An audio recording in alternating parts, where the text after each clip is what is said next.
Let's see what happens. And now we'll do take two. It's doing Soul Growers today. So this is actually Soul Growers from Barossa. The name Soul Growers actually comes from when it was first put together. It was actually, the owners were Paul Heidecke, Paul from Langmile. Oh God, what was his last name? Westy Cruikshank. Paul Lindner, and Westy Cruikshank. Those were the three guys that set it up originally. And since then, Westy's gone. Paul sold his part off. It's now owned by Tom, who's ex-BBE, Stewie Bourne, who's the winemaker, who actually just received Barons of the Barossa Winemaker for 2020, which is a massive accolade. Just terribly unfortunate.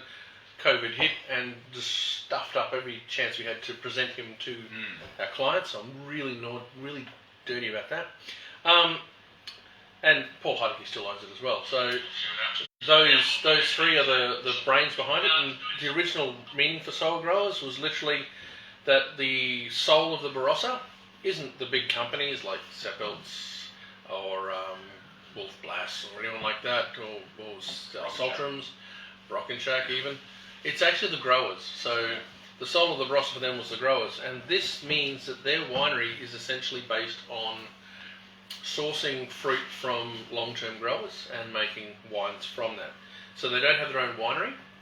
They do have a sort of a pseudo-cellar door at the Oswan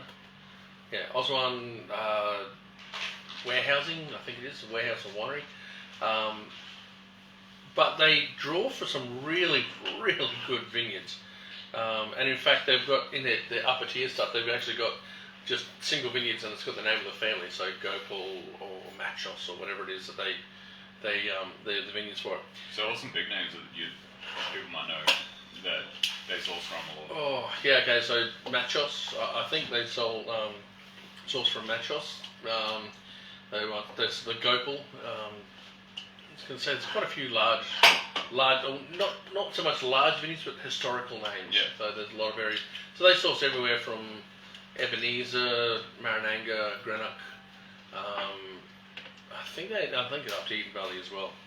So we've presented their wine, one of their wines previously with the GSM, the Equilibrium, and I have to say that it is one of my better selling wines in the store. It's at a $25 to $30 price point. It really over delivers, particularly the GSM.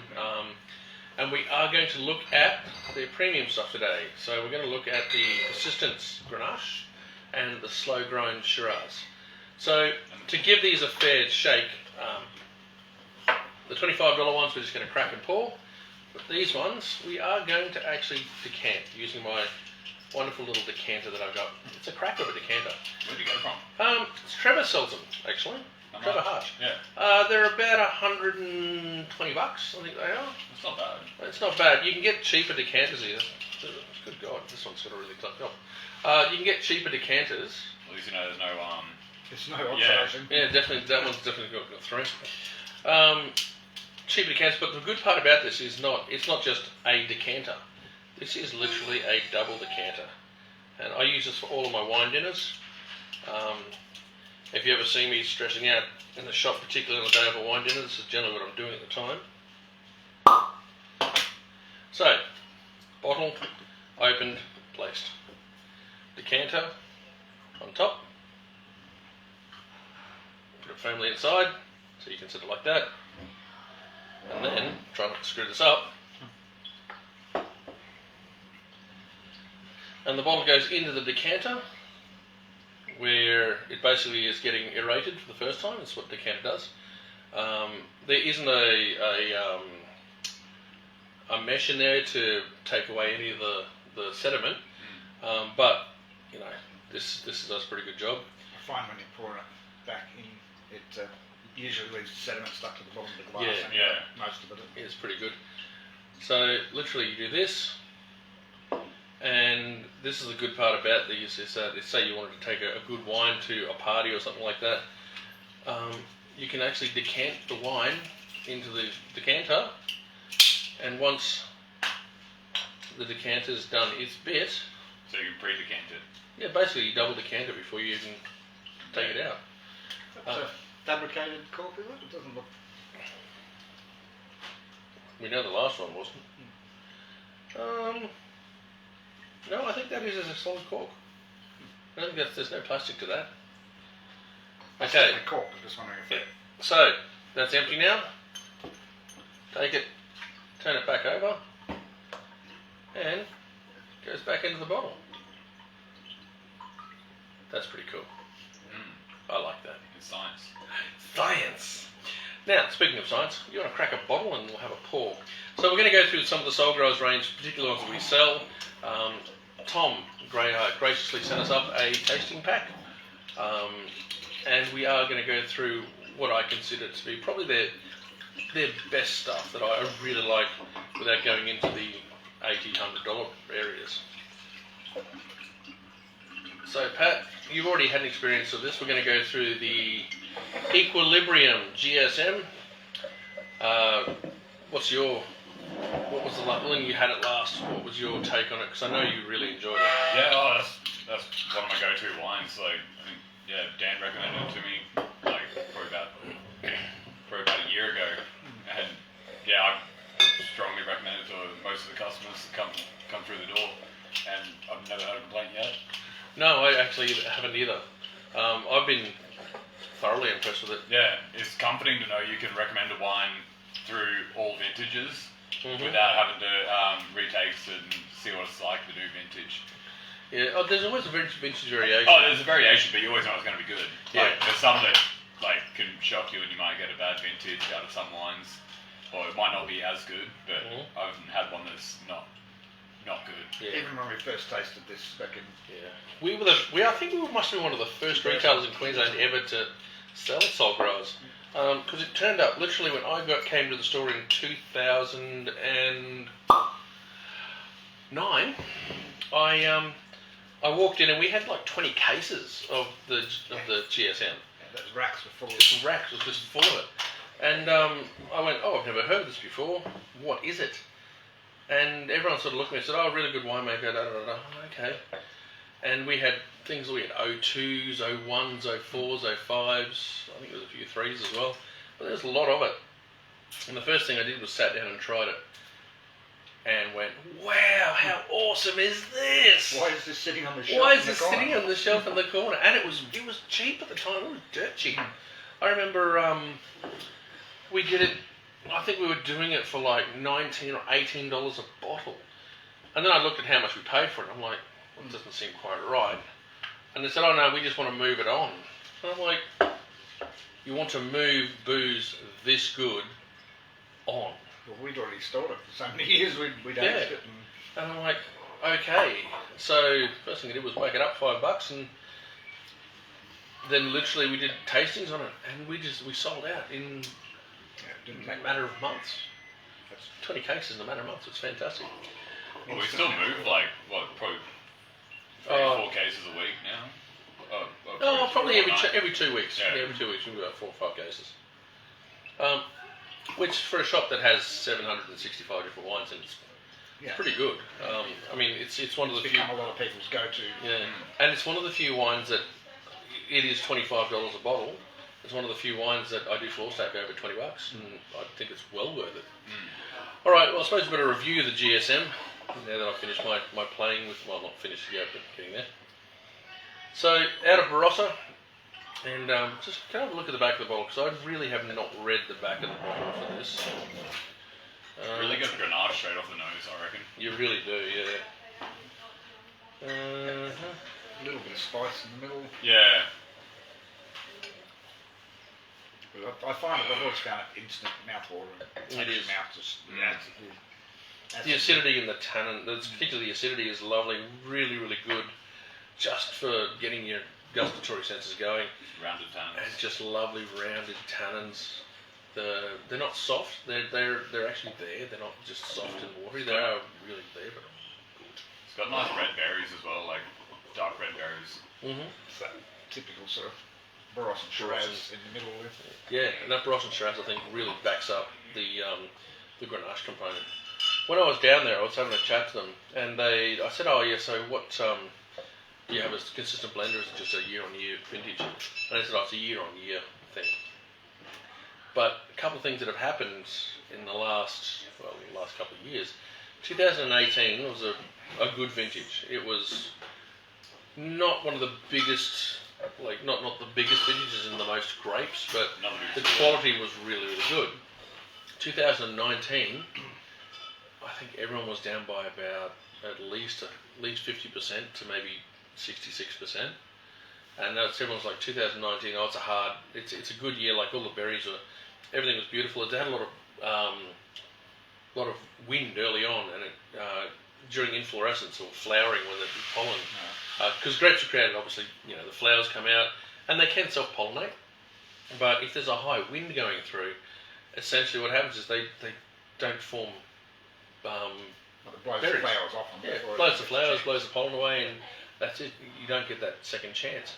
So they had a really high wind and very hot in some particular points of the year, but mainly the wind really stuffed the vintage. And of course, the fruit set is based on the year before. So 2019 was very, very small. And then 2020, some people didn't even have the crop. Bushfires and stuff? Well, bushfires didn't help. It's from the Adelaide Hills. No, there was nothing in the Barossa. But it was really bad. So what they got off was fantastic. What they got off the vines was brilliant. But So high quality, low yield. So there are basically wineries are chasing grape, and there's very few. I really hate turning this upside down on camera. While you're sitting down. Yeah, there's very, very few wineries that actually had enough product to make. So 2020 is one of those years that it is a really difficult year. So this is the 2019 vintage. So you can imagine because they source from growers, they probably would have had to source from several groups of growers. But remembering also the big boys will be doing the same thing too. Yes. And a lot of the times in a vintage like 2019 and 2020, the big boys just have to open a checkbook and just start doing it. And this is where historical friendships, relationships are really, really important. If, for example, you've been selling to soil growers and selling regularly to soil growers, and they've been taking your crop, and they work with you during the year to make sure that everything's going well for you, and therefore the grapes coming off are going to be good. For you to turn around and sell to someone else just because the dollar value is a little bit higher, it's probably going to do you more detriment in the long run. But I believe the relationships that the guys have got have been pretty strong, very strong for a long time.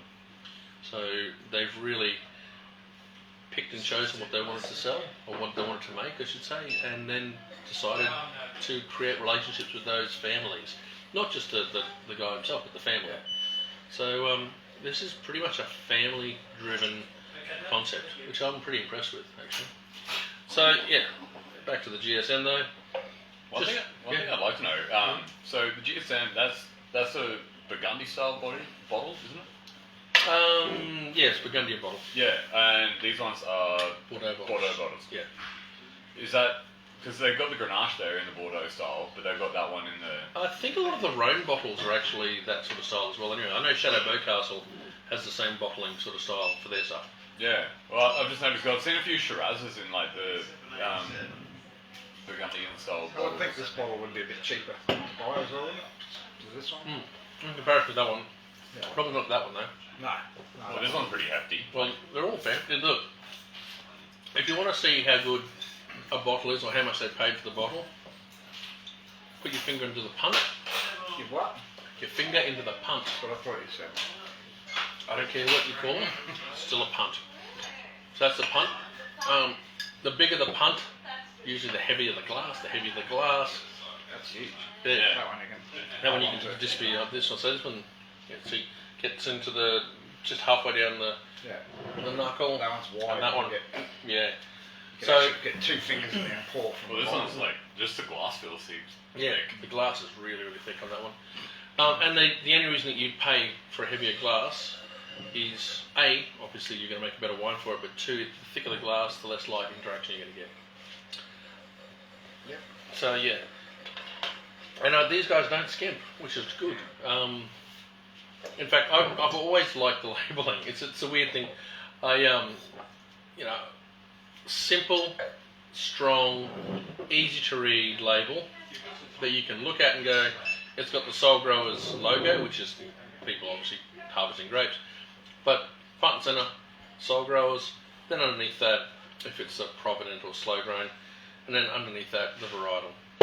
Now, I reckon it actually stands out though, because if you look at it in relation to the other ones, especially in the Shiraz shelf, once you get up to the higher stage, it seems they always go with darker colours. Yep. So it makes the one with the light labels stand out. and also you've really got a heavy dark bottle with a white label, very outstanding for me. And I do like a little. I like my pretty labels. Don't get me wrong, I really do like my pretty labels. If you don't look at that picture, it actually almost, like, on first inspection, it's like, oh, is that a family crest? Yeah. It's like, oh, no, it's not. But they've really nailed their marketing, and I think that's a good thing because I've had other ones who have had black on black labels, and they're really hard to read.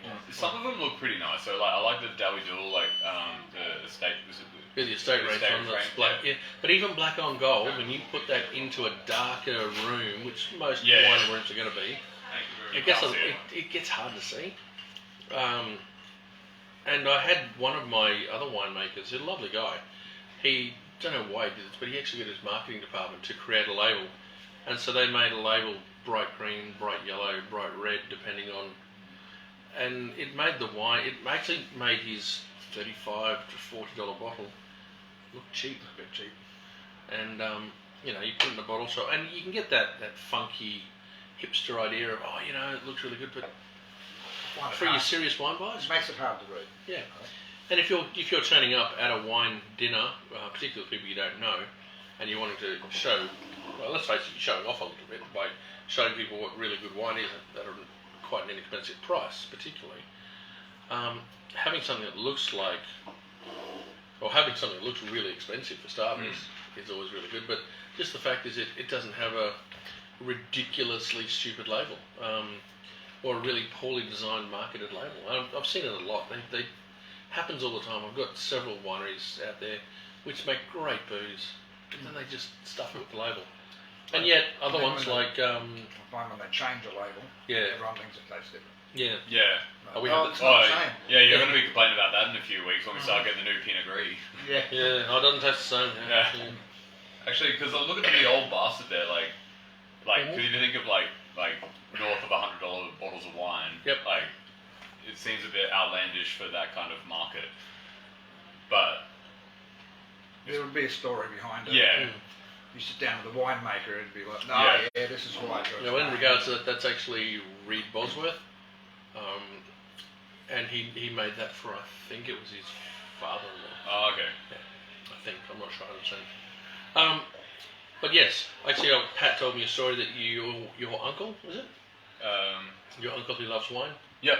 You took a bottle of the GSM out there. Oh yeah, no, that's like, it's actually his birthday in a couple of weeks. And Oh, okay. yeah, hopefully the slow grown like shows like I think it will this time, Yeah. and I reckon that's probably what he's gonna get. Yep. Yeah, but he he- loves that GSM. Like, Yeah, but he thought it was how much?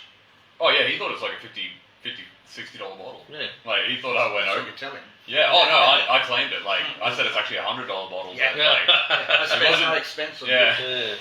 Love your uncle. yeah. But yeah, no, But that's honestly, great. like, Yes. I keep forgetting about it Yeah. because I won't have it for a couple of weeks and then I'll have a little taste of it. I'm like, oh, that's right. It's still brilliant. We have such a plethora of wine in the store that we do have a tendency to forget some of our favourites. Yeah. You have to go back and revisit them Yeah. every now and then. And then every so often I'll be sitting there going, oh, what do I want to present? Oh, I haven't done that one for a while. And we try and go, why do we not? Why should we recommend this to everybody? Yeah. So I'm going to have to redo my Well, I did it. Andrew's picks, I think. Yeah. I did it the other day with the dandelion, the Merlot, Merlot? I like the Cabernet. Dandelion Cabernet. You do like the Cabernet, yeah. No, the dandelion. Was it the of the Barossa? The damsel of the Barossa. That's the. Oh yeah, that's the Merlot. Yeah, I love that one. I thought it was brilliant. Mm. And I had it again the other day, and still good. So that's the tick off on the bingo I card was there. just going to say. There's tick. I love it. One. Yep, Yeah. it's good to see. So now we're going to go to the provenance. Oh no, the persistence. The persistence Grenache. Now, why do you think it's called the persistence, Dan? Oh, I'm hoping that it's going to have a very long No, flavour. remember, it's a growing thing. So Grenache was one of the first vines planted in the Barossa, and it's been one that's been very persistent ever since. Now the thing is, Grenache is not hard to grow, or no, just always been grown there. So one of the big things that the Barossa, well, the Barossa is known for Shiraz. Okay, so here are the classic grapes of the Barossa: Riesling, Semillon with the two whites, Shiraz, Cabernet, Grenache, and Mataro Mourvedre. Okay, they're kind of the 6 grapes that you'd see generally throughout there. Now they've got Tempraneos and what's one we had today? Tinta Almeca, which is actually called it's Tinta Almeca, which actually is I can't Trasciendeo or something like that. It is Tricandeo. And Saparavi is now grown there, and so there's a whole bunch of wines grown around the place. Now, the thing is, those 6 grapes are the ones they started with. Now, Riesling is kind of evolved into all the higher, cooler climates. So Eden Valley and High Eden Valley. Clare Valley, yeah, so across things. So it's actually a separate region, but still South Australia. So you're right there. Shiraz is predominant, particularly on the valley floor, but also all along the range side too, because it grows pretty much everywhere, which is really good. Cabernet, your cool climate Cabernets are up in Eden Valley, but there's quite a lot of valley floor Cabernet as well. Grenache is growing pretty much everywhere. Semillon, which was one of the big whites, has actually fallen out of favour. I quite like it. I like good Semillon. But I like old Semillon. Young Semillon for me is just too much acidity and too much lime. Yeah, just. See, I don't mind it in a afternoon drinks with little bits of food. Yeah. I actually really like Semillon. Yeah, I just find that style not my thing, but I do love aged Semillon. But unfortunately, to get an aged Semillon, you've got to make Semillon, and you've got to age it. They do a lot of. Semillon obviously goes into a lot of blends, so you get quite a few Semillon Blancs, and it turns up in almost all the field blends and things like that too. So anyway, so they're the classical, and the first one was planted was Grenache. So Shiraz made its dominance back in the 80s, and it's just carried on ever since. So late 70s, early 80s, Shiraz dominated everything out of Barossa. Cabernet has really only found favour in the last 15 years in the Barossa. Grenache has always been there, but it's always been a sort of a grape that you've seen turn up in GSMs, and they won't even call it a GSM. We're talking 30 years ago. They never called it a GSM. They called it a red blend. No. So have you I've personally seen a lot more people come in recently in the last couple of years, actually asking for GSMs. That's actually mainly to do with us pushing GSMs. Defining that category, and then and whilst I'd say that yes, we've done it, we do a lot of education with it. It's actually a lot of chefs and sommeliers have really driven the GSM across the line, because originally GSM was obviously a Chateauneuf de Pape blend, which we've kind of replicated that full front to back, full palate feel in the mouth with those 3 grapes. It's got everything. It's got everything. It covers off every base. So if you want something not too heavy, not too light, not too full, not too rich, but has fruit, has acidity, has tannin, and is eminently drinkable. GSM. And goes with most food. It goes with every food that I've found. It's GSM. Yeah, because pretty much if someone comes in, it's like, I want a nice bottle of wine. I don't know what I want. Like GSM's perfect. Soul growers. Yep. The other part is that now we're looking at the $50 persistence Grenache. So this is one of the more expensive Grenache, but I think it's so well made you just can't pass it up. The colour's beautiful. Oh, it's just and the nose. Now, one of the big things that happens with wine show judging in regards to things like this is they will look for overt oak on top of it. And whilst there is really good oak on here, I find the oak balance in this wine particularly excellent. There seems to be a bit of residual kind of sweetness, like the fruit's there, but there's no sweetness as such, no sugar, but the fruit is there, and it lasts quite a long time too. It's good because Grenache doesn't have a really great long persistence to it. No, it's got a real gentle sort of tannin that lasts. And it's quite generous with the fruit. The only thing I'd say is probably a little hot. It tastes a bit, it's like 14.5, 15. And it is 14.5. I think my glasses are not working as well as they could be today. Fogged up. Yes. 14.5. It is 14.5, I think. It took his eyes a little while too, so I feel much better about that now. But in Australia we can go. Yeah, we do up or have. down, Yeah, like but I some think these ice. guys are because these guys do export. They get a maximum of 0.5. In Australia, if you sell just domestically, it is you can have a variance of 1.5% alcohol in That's a your huge wines. variance. That is a massive. Well, when you think that beer, Yeah. Well, if it's labelled at 15, it could actually be Well, 16.5. So you can make a 1.5% alcohol-free beer. No, that's not a wine. Oh. But you can do a non-alcoholic wine and it's 1.5%. Really. Yeah, it's actually the fermentation process ends up throwing a lot more esters and other strange things. But when you do the specific gravity of it, you should be getting on the dot. But yeah, no, you can have 1.5% difference. However, if you export it to the UK or France or anywhere basically, it either has to be, you can get up to 0.5 difference. The drama is, of course, that if they take it over there and find it's 0.6, your entire shipment gets sent back. Oh, okay. Because you need to relabel the bottles. Yeah. And in fact, it's not unusual. Have they heard of a Nico? Yeah. Well, I actually did. I remember working for a bottle shop many years ago where we had 3 pallets of wine turn up. And I said, what is this? And they said, it's an export that fell over. And what I thought that meant was the export fell over, and that the exporter had gone, no, I don't want that much wine. Yeah.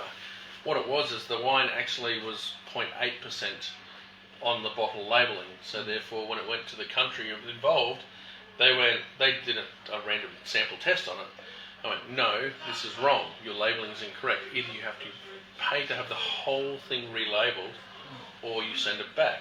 So they actually did a bottling run with a new label, and then took the other stuff back and sold it in country here. Oh, I suppose. Wouldn't it have been cheaper to reprint labels and just go over and get them? If I tell you the country, you'd know why I couldn't say that. You don't want to go over there. Fair enough. Yes. Anyway, so that was yeah. But anyway, so what do you think of the persistence Grenache? Yeah, I'm just trying to think of what the fruits are. I get like plum, like it's like I get quite a bit of black fruits, like black plum, black cherries. There is some. you get a bit of leather. Yeah, that's the tertiary character that turns in there. Good spice. It's got spice in it, which is nice. But I'm not getting that sort of florally nose. I'm not getting violets or anything like that, no. I am getting quite a spicy, cedary sort of note going into it. Lots of dark fruits. I get the oak on the nose, but I don't get much of it on the taste. Yeah, It's that's well balanced. that cedary note, yeah. But on the palate though, oh yeah, It's persistent. Yeah, it's it's lovely. like it's got a bit of acidity, but I kind of like it. Yeah, it's a bit drier. Yeah. So Yeah. So that's the tannin was going. Yep. Yeah. And the to get that extract in tannin, I would have actually had to basically soak it up, or basically do a lot of pump overs, or push the cap down quite a bit for it. Because they're not generally. They're not heavily tannic, no. They're not so they have a lighter skin. Yeah, thinner skin. Thinner skin. Thinner skin, lighter tannins. That being said, though, you can draw as much colour out of the skin as you can. Yeah. But yeah. Just got to keep turning it over. One of the things that has happened in the last 3 years, yeah, it must be 3 years, is that the government or the Australian wine industry has allowed the use of water. Hello, Davey Staver. Oh yes, I'm Davey Stover. I was talking to you earlier. Is he coming to the brew crew? No, he's in Barossa. Oh, that's right, he's too. They have allowed the use of water. Now beforehand... Can't see these guys. No, yeah, well, you know. Go to that place, that, what was it, where they had the makeshift cellar door? Which one? Right, for Soul Growers. Oh yeah, so Yeah. Oswan. Oswan, yeah. Oswan, yeah. So, I forgot what I was saying now. Thank you, talking David. about skins. Skin, Right, pass on that. So, water, that's what it was. Oh, yeah. So, what actually happens is you can have up to 2% of your wine being water, which means that when you clean stuff out, obviously, you know, because you don't want to water down your grape juice and things like that. Well, in Australia, we've got such fruited, heavy alcoholic wines. The only way to reduce alcohol is to reverse osmosis, which when you reverse osmosis alcohol out, you actually reverse osmosis quite a few things out. Or you can add water to it. If you add water and you don't over add water, then really what you're doing, you are watering down the flavour a little bit, but you're also watering everything else down too. And they've extended it from 2% up to, I think it was 7%, but I believe it might even have gone higher than that now. It might be getting up to 50. Yeah, it might be even up to 15%. Now what that means is that because of the wines are so alcoholic, so forward, punchy fruit, it's not an attempt to eke out as much wine as possible. It's there to try and balance your flavours. Yeah. So you can actually get a really alcoholic wine and add some water to it to try and pull it back. But when you do that, you put so many other things out. The winemaker has basically gone, this is the alcohol, this is the fruit, how much acidity do I need? And you might have to add a little bit of acidity into that. You get that from tartaric acid. Do we need to, you know, is it too much alcohol and there's not enough fruit? We're going to have to reverse osmosis. You know, so you've got to ask all these questions. And when it comes to the blending part, though, that's what we talked about last week, I think it was. We talked about, you know, this one's got too much, you know, this might have a lot of a tannin to it. Yeah. So we need to add more fruit. So we're looking for one of the barrels with a much more fruit-driven sort of style to put together. So they haven't allowed water into it, which I'm intrigued to see what's going to happen with that. Because my first thought is, oh, good, you can make more wine with less grapes. But yeah, but it won't taste good. It wouldn't taste that great. But I mean, we've had low alcohol red wines in store, and these came from other countries, and they literally tasted like watered down. Yeah, it was not nice. But you don't have to worry about that with this. This is. Wait, so is that like water in the actual wine mix? It's not like they're like making the grapes more. Essentially, they've got this. Yeah. Added water. Well, that's not good. Yeah. Well, remember, if this was okay, let's just take a very famous high alcohol Shiraz made in the Barossa, Chris Ringland's CR Shiraz, which I don't know if Chris actually owns anymore, but still, let's. I remember it. Yeah, I remember it. We used to sell quite a bit of it. That was 16.5%. In truth be told, when I drank it, it looked much more like 17 to 17.5%. It was really alcoholic. 1.5%. Pretty sure they did. Anyway, when I tried it, it was massive amounts of fruit, really huge alcohol. If that was going to be a much more wine drinker's wine than what it was, then you'd really want to be looking at something that's a lot more rounded, smoother. And it could have benefited from water, just to pull back all those. Like everything was intense. Everything was intense. But they could have got but away. Could have got away with just adding a little bit of water to it. Would that be kind of like the novelty of making like a wine with that high of alcohol though? Like people would actually It is, look for yeah. it because That was actually what they were selling it for. Yeah. It was the Chris Ringland Shiraz. It was like they probably have the percentage in big numbers on the label or. Yeah, I think they did it something fairly. Yeah. How would you keep that balanced like with that much alcohol? You struggle. Well, You'd have to be getting. You'd almost have to add like an Amarone grape, which is a grape that you've let hang on the vine for a long time, picked, then left into a drying rack so the water goes off it, and then press that to get like an Amarone juiced red in, and then add that back into the wine, because you really, man, it's huge. Well, if it would have chewed out all the sugars to get that sort of higher alcohol volume. And you obviously let them hang. Flavour would be sort of gone. No, the fruit flavours are massive. They stayed there. Oh yeah, because the esters are the fruit flavours. The sugars are just the break into alcohol. So when you break down a lot of alcohol, you're getting, say you get 15.5% alcohol. By rights, if the grape is physiologically ripe, you should be getting quite a lot of esters to it as well. And those esters should balance. Should be the sweet components. Okay. And then you've got to make sure that balances off with. You would lose some of the fruit flavours. No, but you lose the acidity. You lose the balance of the acidity and the tannin. The tannin you can extract. You can actually extract tannin and add tannin. You can actually even add acidity. But the thing was that when that sort of style, the amount of acidity you need to add would have been very, very obvious to get it to balance. balance.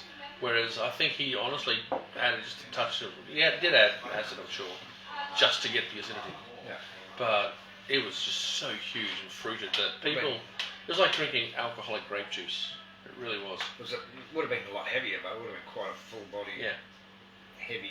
It was heavy. You remember John McCormick used to drink it? It was really, really heavy. Actually, it's like, why not? So, but I'm talking too much. Hold on. So, come on. oh, sorry. So these are the kind of wines that I really like to linger over. I really do. These are wines that you sit there and you can ruminate on for ages. Would you like to linger over it? Yeah, I suppose, yeah. I'll have a linger. I suppose we're going to have a linger. Just to give you some idea, we don't generally go for the repours until the end of the session, but this is delightful. But you can definitely, like, having tasted this, retrospectively, you can actually see the Grenache in that one now. I'm keen to go back and try that one now and pick out exactly what the Grenache is. Have the Shiraz. Yeah, we're going to have the Shiraz next as well. And the good Shiraz. Well, we hope, which is be excellent. Yes, well, I sold 2 bottles of that the other day, and the bloke was over the moon with it. So. Okay, so we'll just run the story that we had. So we did a Shiraz challenge.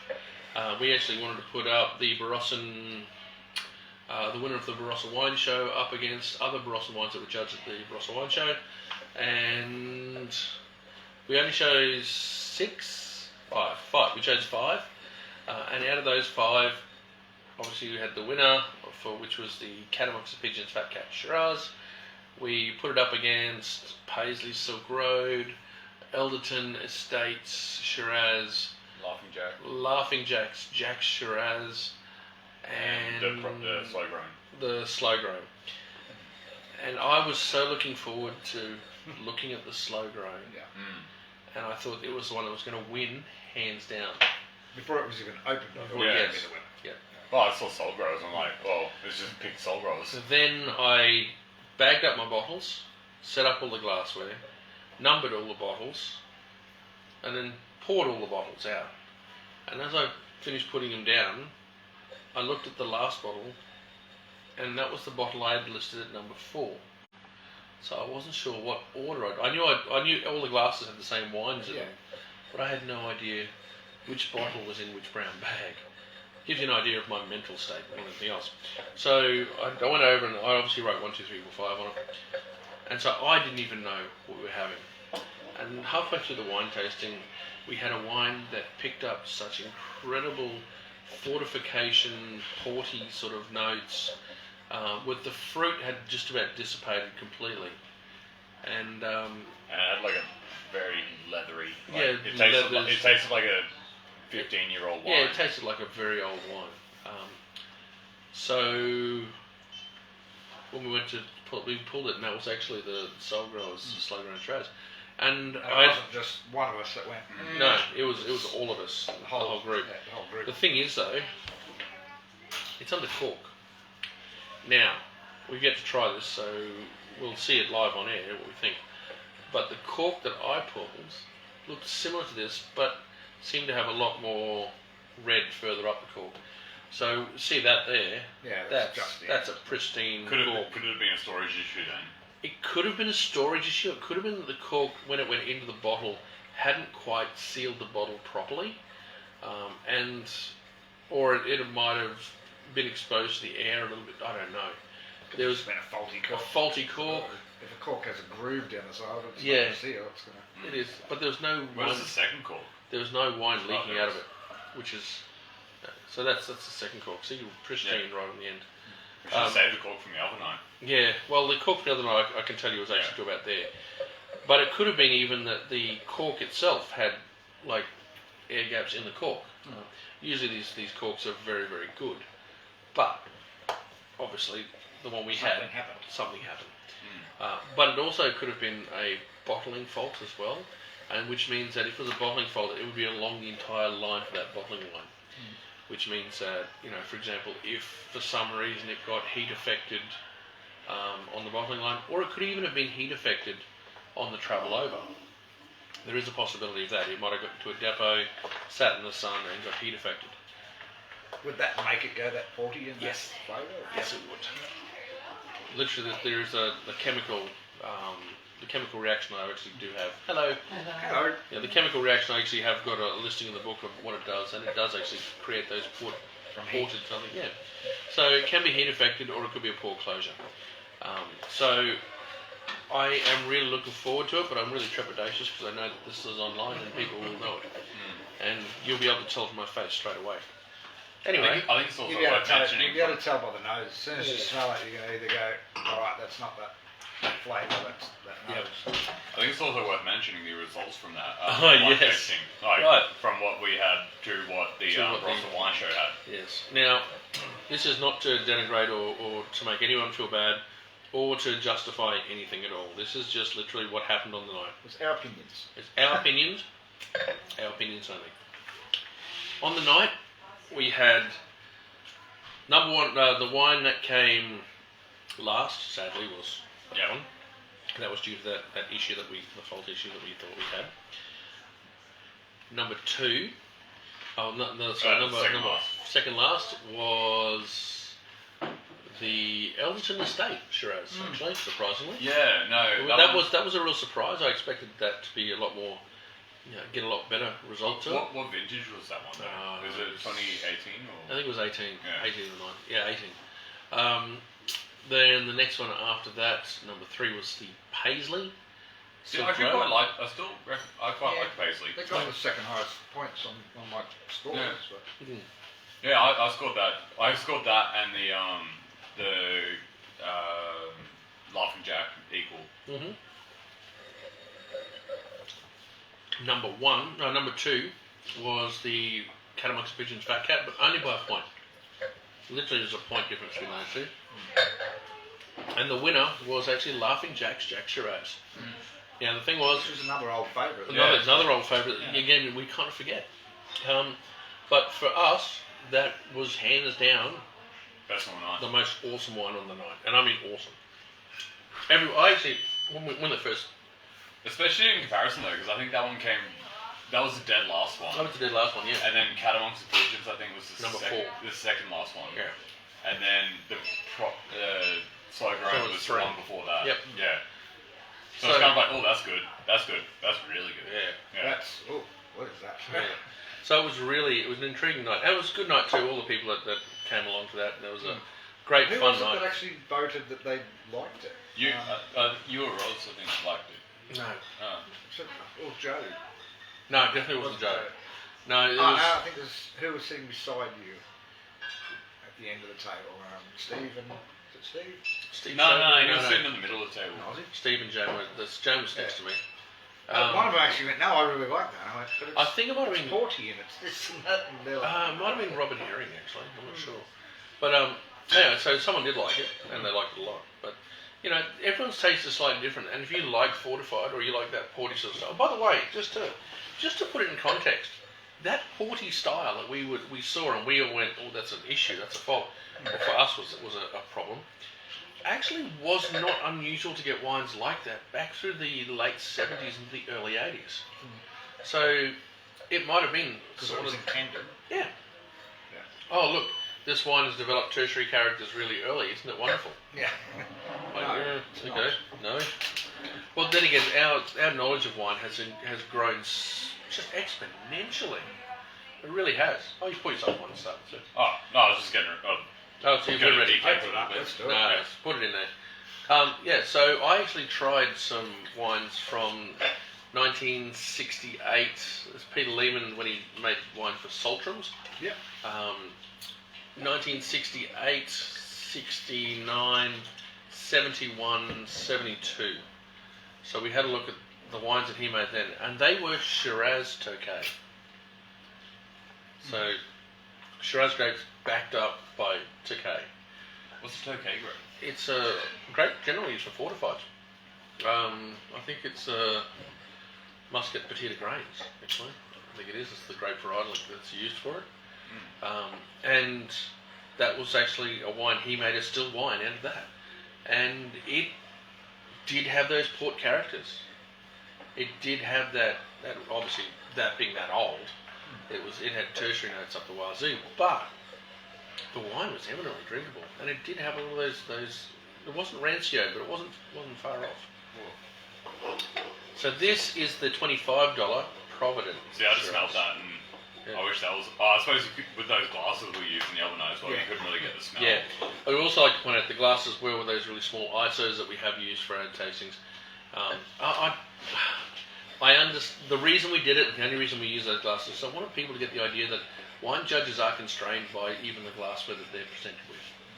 I mean, there's nothing worse than getting a great wine into a glass, a little 5-ounce sort of ISO glass, where you're sitting there going, what can I get out of this? And you are really trying to struggle to get through it.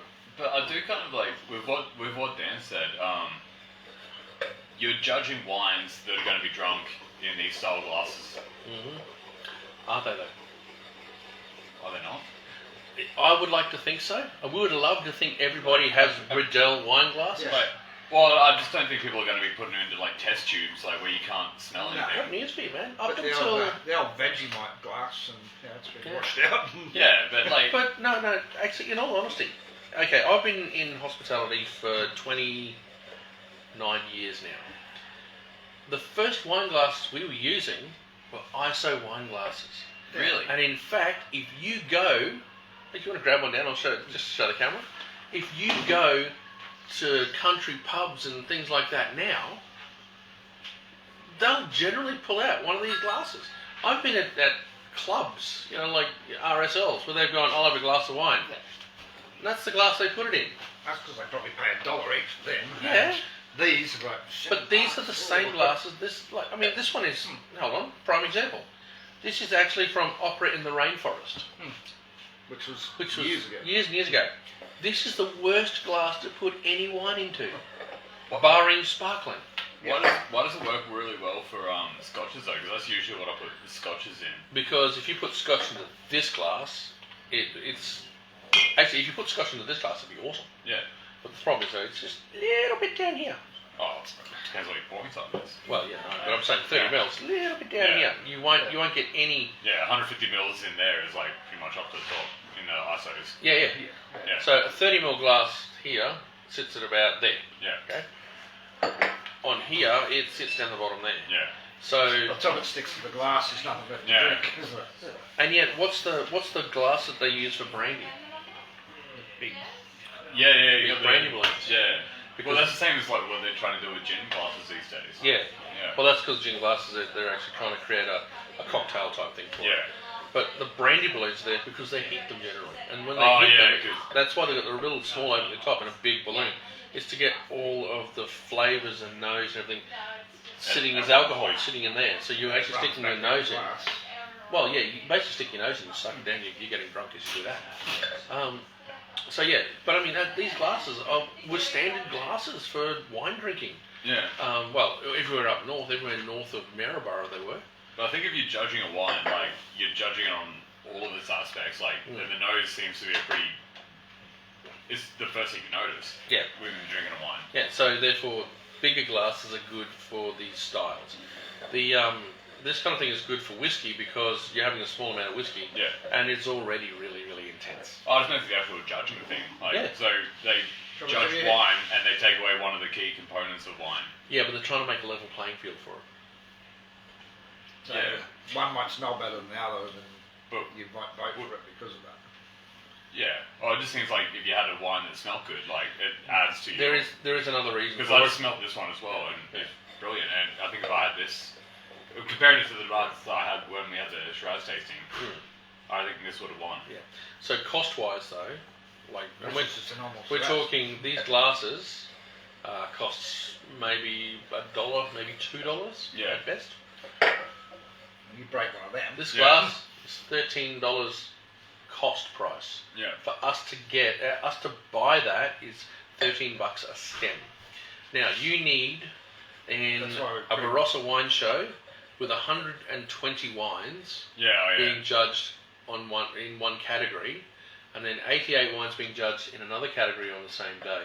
You'll need between 200 to 400 glasses on just for a day, maybe even half a day. And then account for breakages. Then account for breakages and all the rest of it. Yeah, it gets expensive real quick. Yeah. That being said, though, let's have a look at the Shiraz. The colour is fantastic. Good, deep I purple. just can't get over the nose. What are you getting on the nose, Dan? Cheese. Cheese on the nose for you. What are you getting on the nose, Pat? Oh, I get like dark red berries, like red, like not raspberries, like. I'm getting raspberry. Yeah. I'm getting black cherry, red cherry particularly. Red cherry, that's what I was looking for. Yep. A little bit of spice on.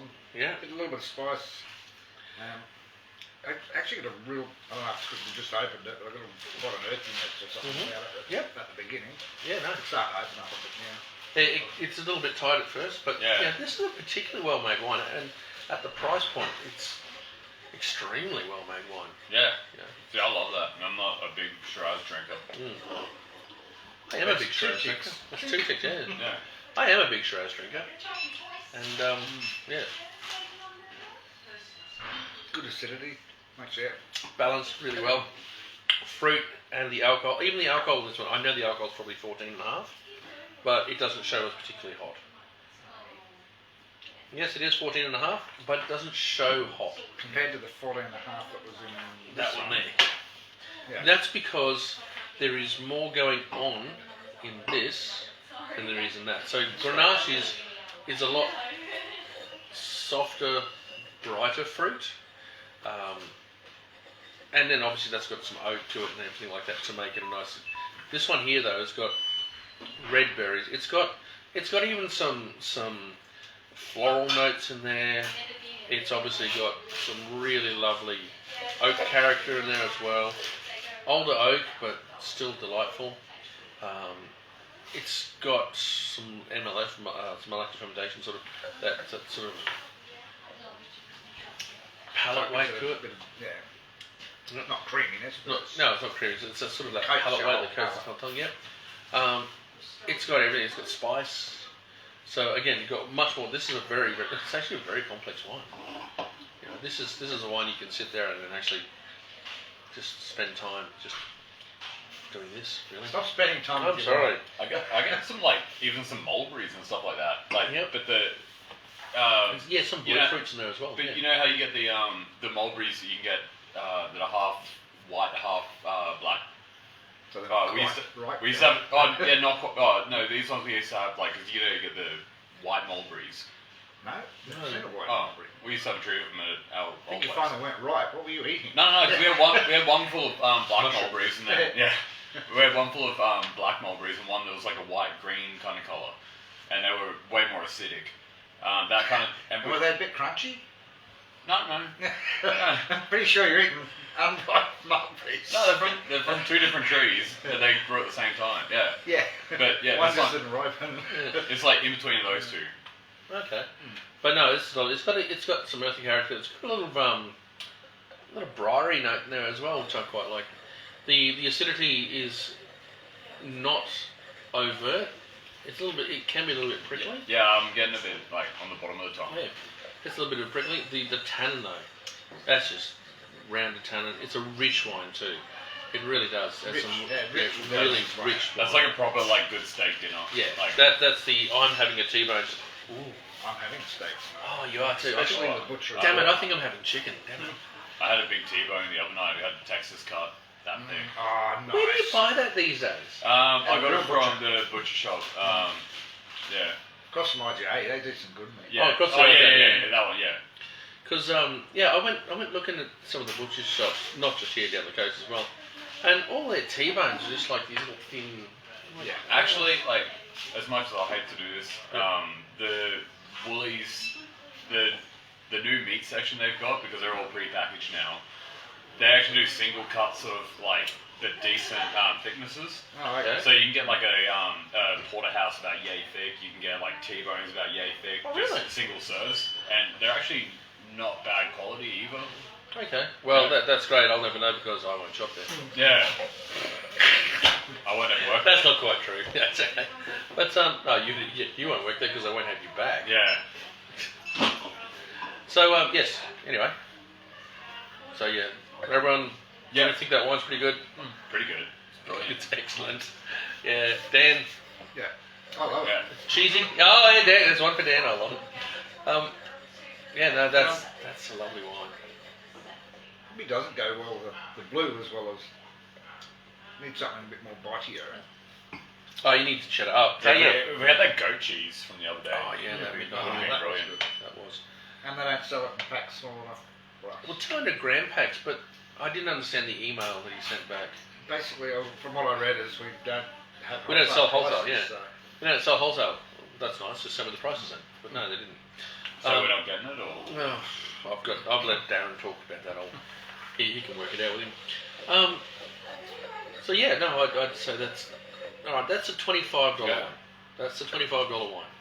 Are we all happy paying $25 for that? Yeah. Oh yeah. Every day. Yeah, that's excellent. I'll take 2 for 40 if it's on offer. Oh yeah, it's not a bad idea. I think it's on. I think I did put it on special, $21.99, and yeah, it flies. Well, that's the usual special that Soul Growers go on, and that's when I usually get one of the equilibriums. Mm. Because Well, you don't get a staff discount. Yeah, it's not like you get stuff discount or anything. Yeah, but if it goes on special, when I get it cheaper. Yeah. Stop it, you. I'll leave you people alone. God, you give an inch, you take a leg. Yep. Well, so you give an inch, you take a foot, and soon you don't have a leg to stand on. All right, now This is the test. this is the test. Pat's got his nose in there already. Yeah. Yeah, right. No. Colour's excellent. It Still. passed the first Oh test. yeah, it's past Okay, let's Yeah. pass the first. Yeah, test. It's the one you smelled the other one. Yeah, like, yeah. it smelled like a moldy foot. I don't know if that's quite a wine term, but I'll No, take it's that. actually fairly good. Yeah. Well, it smelled This is I'm getting. This has already been dubbed and So- decanted, but we're still stirring. Yeah. Yeah, this has got it's got vanilla bean on it. It's actually got just lovely red fruit. I get some like herbal, like.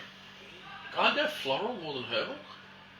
Oh no, there's herbal there. Yeah, no, Yeah. something like thyme or sage or something. Yeah, like sage. Yeah. Yeah, sage and like lemongrass. Or something. that. That's because that freaking beer. Oh yeah, we got a new SpongeBob beer. No, stop it. SpongeBob. Love it. Oh wow. Still Oh, see, fairly that's, high in alcohol again. It's sort of. yeah, see, that's what I would have expected from it. Colour's gorgeous. It doesn't have as high Doesn't have, acidity. yeah, it doesn't. Actually, no, I was going to say it doesn't have as bright a fruit. Yeah. The fruit's a little subdued in comparison to that one particularly. Yeah. But the oak regime on that is outstanding. That is it's actually richer again than that one. See, I Sort get of candy. I get like the vanilla bean on the nose. I don't get like too much vanilla or anything from the. From the actual oak itself. Yeah. No. So we just straight away proved that we got a bad bottle. We didn't have a bad bottle. Thank God for that. I was really concerned. Yeah. Okay, well now we know what we're supposed to be Tell getting. Joe and everyone else that Yeah. it's Yeah. okay. Safe to come back in the water. It's quite. I think it's a bit more spicy than the Provident. You think? I don't think so. no, I don't think I so. think it's a lot more smooth. See, I think it's smooth. I think it's yeah. all round I get and some, smooth. yeah, I get like proper peppercorns in the back. Ah. Try some of this pate with the No, straight no, no, pepper no. on top. I don't need pate. Yeah, You don't do pate? it's got straight pepper on top. Oh. If you want to try pepper. Maybe some of that lingered on one of my cabanas, and that's why I'm getting the peppercorn. But yeah, no, I swear I get like. Actually, I Black grabbed an olive peppercorn. before, and it must have fell out of the the chili olive section into one of these ones. Mm. Oh, There is chili on there, though. eh? In the big food in here. On here. It's just, shouldn't be. It's meant to be just There isn't as much fruit. Like, There isn't as much fruit, no. is that a style they're going for, or? I'm saying I'm going to guess so. I'm just going to quickly review something quickly.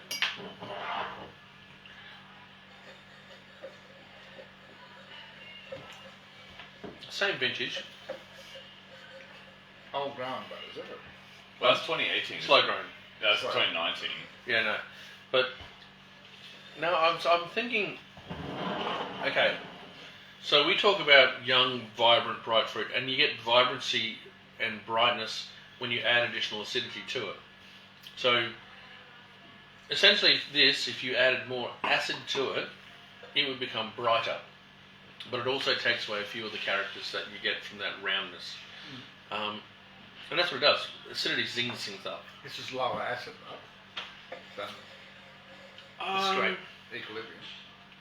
Ah, not equilibrium, but The Provident. Providence.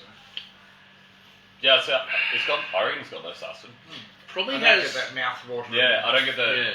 the tingling. I think it might have less acid, but I think the fruit is richer and heavier and rounder. So they didn't. If they added more acidity to this, just by a bit, they would have actually made it brighter and zingier. That being said, though, I don't think that's what you're going for in a wine of this price. Yeah. You're going for something that's rich, round, lots of different flavours, lovely long persistence. It's got a longer persistence than that one does. Not by much, actually, but still enough But there it's to not make as peppery, it's not as bitey. Yeah, not as The biting. other one does have a fair bit of spice and, Yeah. and bite to See, it, this is but kind of like really, dessert, like you finish your main course wine, like you know. Oh, I could I don't know. equally have this with a chunk of steak. This but- one I think would benefit steak better. Really? Yeah. See, I'll go that one just because it's got like more flavours. I think the fattiness out of a piece of steak would go really well with this. Yes. The tannin in this is a richer, rounder style of tannin. So I reckon, for me, that would be my jam if I was going to have a big steak. This one would be really good, especially if, if I was just having an afternoon sort of... $25 is If you having like a cheap family like dinner, Yeah, barbecue thing, one, like, yeah. barbecue one. yeah. But this is serious stuff. This See, is I something... I You're think gonna that pay might be a $60 little bit. for. I reckon that might be even a Might as bit, well. bit of a slur to call that a barbecue wine, like because I'd have that with dinner. Yeah. Like barbecue wine is. Sorry, Like, have you been to Dan's place when I've been barbecuing? Mm. It's not a cheap afternoon. It's good stuff. I'm hurt. It hurt me right here. well, you should see my barbecues. It's Di Bortoli, with special dry red. Ooh. Yeah. You do realise you're getting You good get a stuff discount this here. year. Yeah. No no reason reason to to buy go poor wine to ever. Yeah, but I don't have pillows. Like, You need a barbecue pillow. yeah. What you need to do is get Sheridan to actually produce a wine.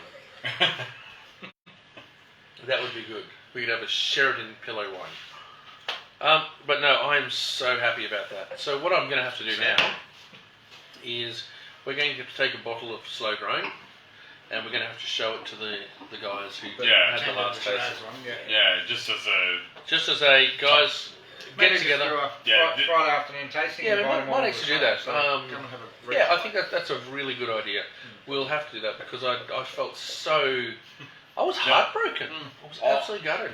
I was shocked. Like, I thought there was some new style of winemaking that I didn't understand. Like, we're now going for the moldy flip crowd.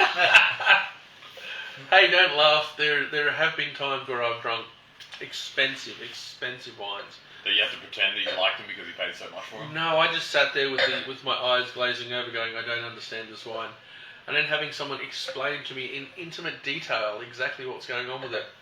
And they said, "So what do you think of it now?" And I went, "I still don't get it." You just made it worse. You just took 20 minutes out of my life that I'm never getting back on a wine that I don't like to begin with. Yeah. And that wine was actually €85, I think it was. So 160 odd. Oh, I tried 3 times. So what's that? 200 3 times. Yeah, 3 times. To export, get it over here. Oh, right, If yeah. you buy anything from overseas, essentially multiply it by 3, and that's the cost it comes in at. I actually, I got given it. Try that. and it tasted like socks, saddlebags, and barnyard. You know, the hay that sits on the bottom of the I barnyard. don't like any words you just said. No, and I tried it, and Sounds like you're hanging out with a lot of cowboys, though. oh, it was not good. And I sat there going, By any chance? Yeah. oh, I actually, and I looked at the winemaker. And by the way, these people were really lovely people. They were generous with the time. So you can't say anything bad about it. So, it's so nice, oh, right? look, you never say a bad thing about wine to the winemaker because it's their children. Essentially, it's what it is. If you're ever dealing with winemakers, reps, yeah, go right ahead. Tell the rep exactly what you think. But the winemaker, that's his child. That's something he has birthed into the world and gone, this is my whatever. He's in prison by the time he's 12. Yeah, and then of course Juvie. comes out, and if you go, oh, I hate that, then They take it to heart. yeah, that's Which what is, they do. yeah, which is fair Which is enough. understandable. But if the thing is though that generally the guys who you deal with are guys who are much more knowledgeable than you, and if you can be like the best wine judge in the world, but until you make wine and live in the vineyards and do something yourself, you are kind of, what's the word for it? You're basically playing at being a winemaker. Yeah. You can understand what a great wine looks like, but you need to know what that region does and what that style is. If he's stylistically going for that, saddlebags and socks, don't get me wrong. Saddlebags and socks. I'm gonna make a country album tonight. That's the album.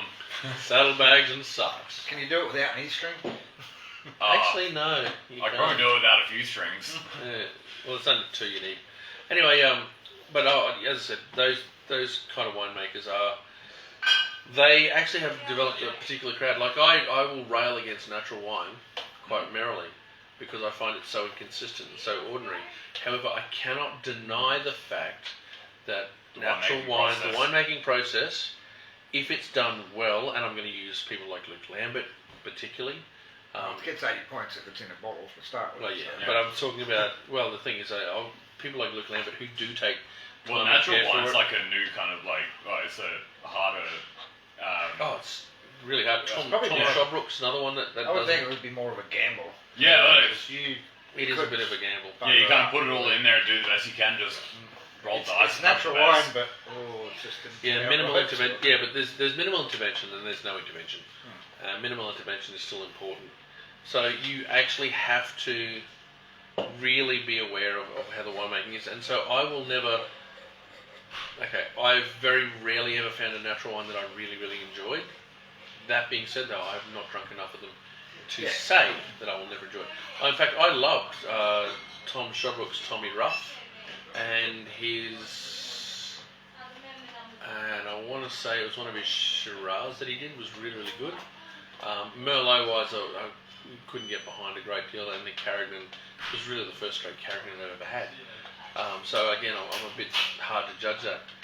But they were all well made, they were on point, they showed interesting characters, but were they the perfect wine?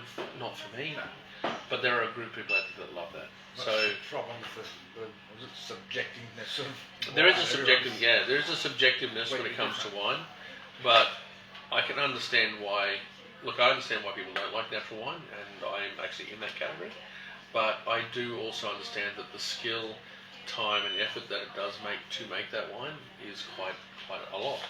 So whilst I will never go, I love natural wine, and try to sell a lot of it because I just find it inconsistent year on year. When the customers start bringing it back, but that's and bad. then you've got to talk to the winemaker and go, well, this is happening.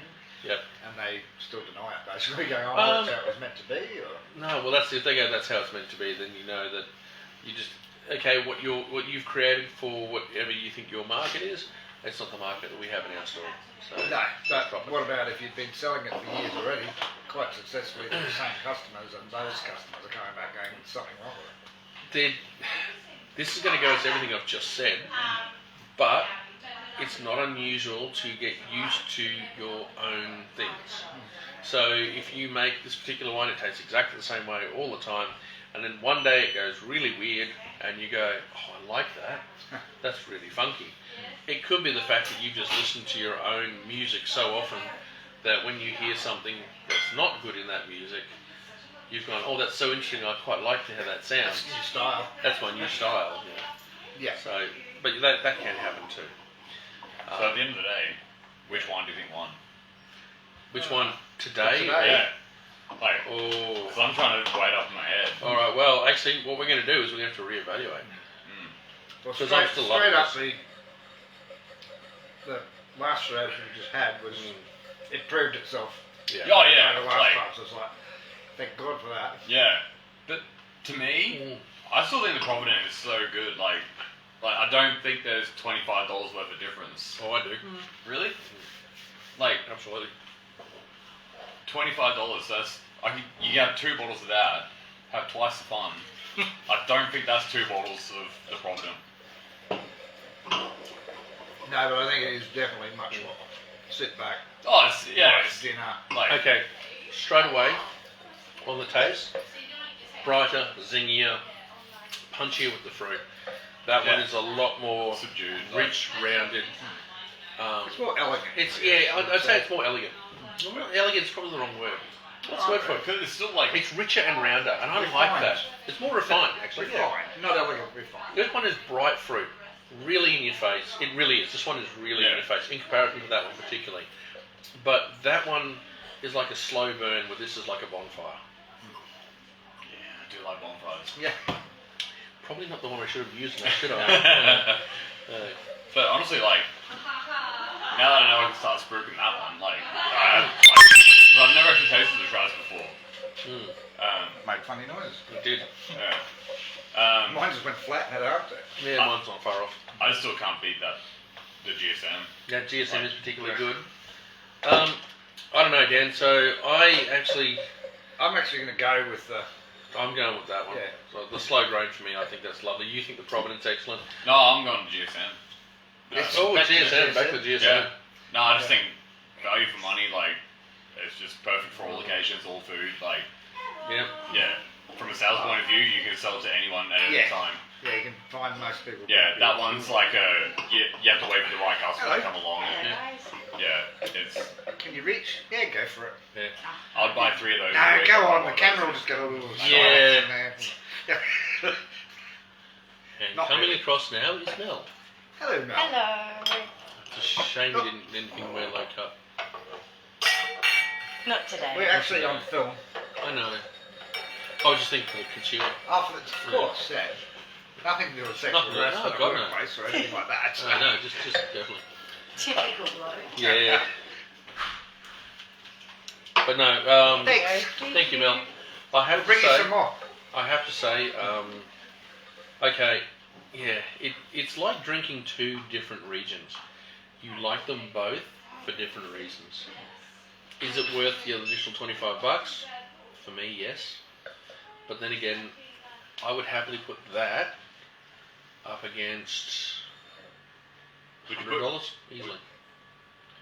I'll put that up against pretty much any of the ones we got over there at $100. Really, like Yep. even like the You're not Dow giving like any reviews? CT or The CT is 35. what's the You're talking the California Road. yeah Road. California Road, yeah. I put that up against anything at $100. Yeah, Easily. because that's one of my favorite wines. Yeah, that's like $60. yeah. Again, different regions, different reasons too. That's got American oak all over it, which I love. Yeah. For me though, I'm really like, if you wanted to say hand on heart, which one would you, well, not buy every day, which one do you think is the best? I would go, that's the best, but I want to review that again. The Grenache. Yeah, because that, looking back on it now, I'm wistful. So, Oh, See, really want to try that. try Is it. Rose coming down? Or? I don't know. She's got the car. She's got the car, so yeah, it's walking probably down, well, she's yeah. coming down. Yeah. I just can't get over the GSM. Like it's just brilliant. Yeah, it is particularly good. You can recommend it to anyone at any time. Yeah. It's I still go back half to my. Oh yes. I flick back and forth between the Soul Growers and the Clancy, other Claries. Claries, yeah. I don't know, like Soul Growers and Dowie Dual. Zontes are usually my go-to.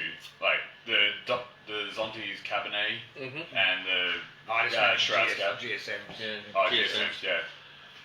Yep. Okay. Well, I think We did it. we're done. Is Davey still on?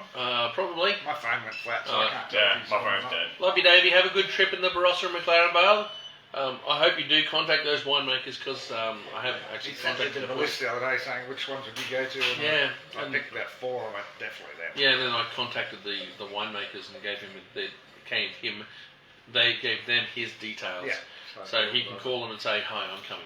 Well, I said even go to your one, but they've got some fantastic wines. Yeah, they do actually. Anyway, drink well. Drink like a savvy. Cheers. Cheers. We'll enjoy the rest of these soul growers. Thank God they showed well. I was really worried, but now I'm very happy. after that, I'm Yeah. a very happy man. Right, see ya.